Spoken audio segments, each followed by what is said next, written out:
ایک بات کو ہم سب یاد رکھیں، آپ صلی اللہ علیہ وسلم کی سخاوتیں، آپ صلی اللہ علیہ وسلم کی توجہات بند نہیں ہوئیں، آج بھی ہیں۔ آپ صلی اللہ علیہ وسلم کی سخاوت کا دروازہ کھلا ہوا ہے، لینے والے چاہیے۔ جو لینے والے ہوتے ہیں ان کے دامن آج بھی بھرتے ہیں۔ اللہ کے نبی صلی اللہ علیہ وسلم کی سخاوتیں، آپ کی توجہات، آپ کی عنایات قیامت تک اپنی امت کے لیے اور ہر اس بندے کے لیے جو اہلیت رکھتا ہوگا، اللہ کے نبی صلی اللہ علیہ وسلم اس کے لیے آج بھی سخاوت فرماتے ہیں۔ حضرت امام بخاری رحمۃ اللہ علیہ نے بخاری شریف کے اندر سب سے پہلی حدیث لکھی ہے انما الاعمال بالنیات۔ کیوں لکھی ہے؟ اس لیے کہ ہر آدمی اپنی نیت کو ٹھیک کرے۔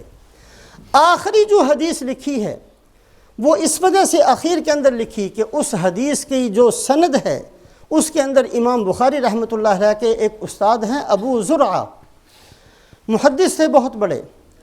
ان کی شان یہ تھی کہ حدیث بیان کرتے تھے تو ہزاروں کا مجمع ہوتا۔ ایک دفعہ حدیث بیان فرما رہے تھے من کان آخر کلامہ لا الہ الا اللہ دخل الجنہ، یہ حدیث ہے۔ جس آدمی نے آخری بات زبان سے لا الہ الا اللہ نکالی اس کے بعد وہ مر گیا تو وہ سیدھا جنت میں چلا جائے گا۔ یہ حدیث پڑھاتے ہوئے ابھی یہاں تک فرمایا تھا من کان آخر کلامہ لا الہ الا اللہ، کہا جان نکل گئی۔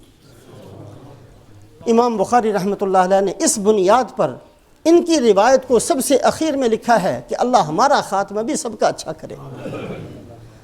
ابو زرعہ ان کا نام ہے، ان کے بیٹے ہیں، ان کا نام تھا ابو عبداللہ۔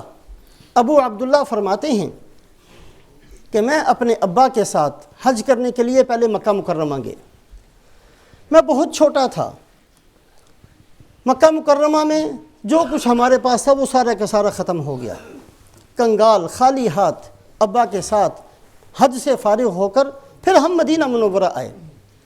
ابو عبداللہ کہتے ہیں کہ چونکہ میں بہت چھوٹا تھا، مجھے کسی چیز کی خبر نہیں تھی، میں بار بار اپنے ابا کو جھنجھوڑتا، ابا بھوک لگی ہے بھوک لگی ہے، جیسے بچوں کی عادت ہوتی ہے۔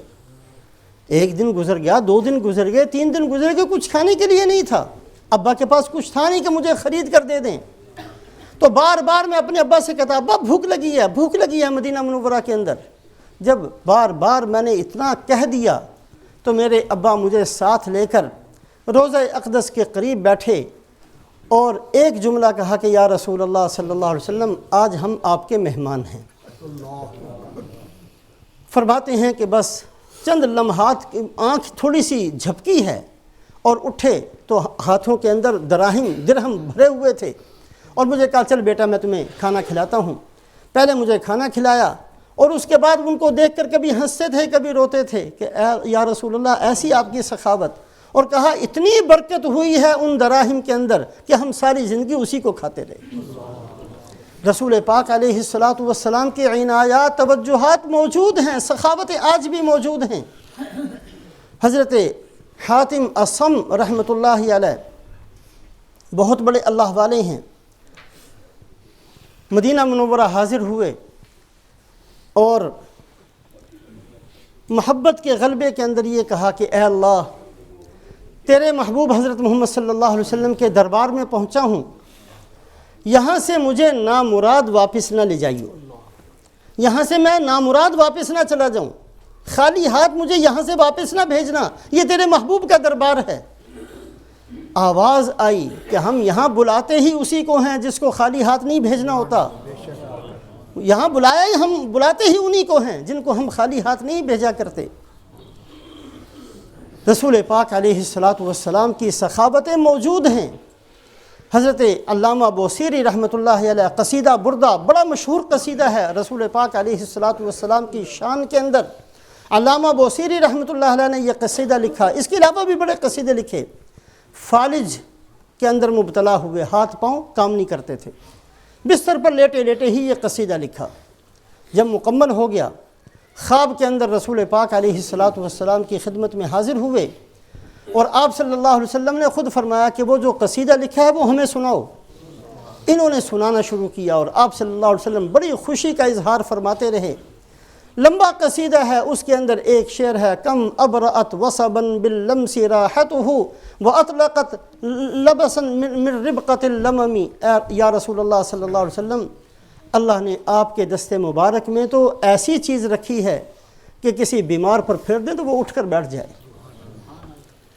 کسی مجنون پر آپ ہاتھ پھیر دیں تو اللہ اس کو صحت دے دے۔ اس شعر پر پہنچے تو آپ صلی اللہ علیہ وسلم نے خواب ہی کے اندر علامہ بوصیری رحمۃ اللہ علیہ کے جسم پر ہاتھ پھیرا، ایک چادر مرحمت فرمائی، اٹھے ہیں، جسم بھی ٹھیک، چادر بھی موجود۔ صبح اٹھ کر بازار گئے، لوگ دیکھ کر حیران ہے، یہ بندہ تو بیمار تھا، یہ تو چل پھر نہیں سکتا تھا۔ ایک اللہ والے نظر آئے کہ وہ قصیدہ مجھے بھی سناؤ۔ کہا جی میں نے تو بڑے قصیدے لکھے ہیں۔ کہا نہیں، وہی جو اس لفظ سے شروع ہوتا ہے۔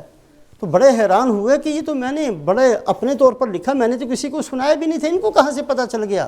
انہوں نے کہا جو رات سنا رہے تھے میں بھی اس مجلس کے اندر موجود تھا۔